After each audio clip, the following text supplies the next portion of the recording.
আয় আল্লাহ সেইগুলি যেন সত্যিকারই অন্যায় করেছি মাথা হ্যাট করে যেন সেগুলি গ্রহণ করতেছে, কিন্তু জাহান্নাম থেকে বাঁচার কোনো কি উপায় আছে?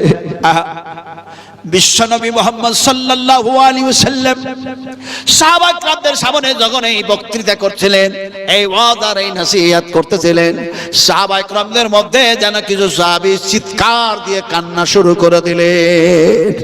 আল্লাহ নবী ওয়াজ করতেছিলেন যে মানুষগুলি সে সময় যেন বলবে এই জাহান্নাম থেকে বাঁচার কোনো কি উপায় আছে?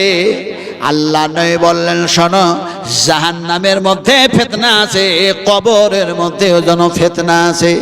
যেমনি নবী কথা বলেছেন, সাহাবা کرامরা চিৎকার করে কান্না শুরু করে দিলেন।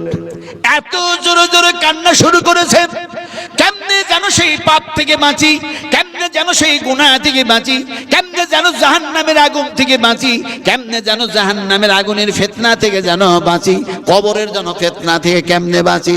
রাসূলুল্লাহ সাল্লাল্লাহু আলাইহি ওয়াসাল্লাম তাদের কান্নার কন্ট্রোল করার জন্য একটি দোয়া যেন সে সময় বর্ণনা করছেন, আলোচনা করছেন। সুবহানাল্লাহ। রমজান মাস, এইটা একজন উত্তম মাস, উৎকৃষ্ট মাস, বেস্ট বেটার মাস, যার জন্য খুব যেন মেপে কথা বলছি। কারণ যা বলতেছি আমার দুই ঘরে দুই ফেরেশতা আছে না নাই? বলুন, আছে না নাই? আছে না নাই? আর মমতার ঘরে আছে না নাই? নিয়ামতুল্লাহ ভাইয়ের ঘরে আছে না নাই? এমনি করে দিলীপ ঘোষের ঘরে আছে না নাই? ওরা মনে মনে করে হয়তো আমরা কথা বলছি, আমাদের কথা কেউই লেখে না। কথা বুঝেন কিনা? কেউই লেখে না। আল্লাহ পাক যেন বলেন, ইজিয়াতালাকাল মুতালাকিয়ান আনিল ইয়ামিন ওয়া আনিস শিমাল কাঈদ মা ইয়ালফিযু মির কাওলিন ইল্লা লাদাইহি রাকীবুন আতীদ। সুবহানাল্লাহ পড়লেন না?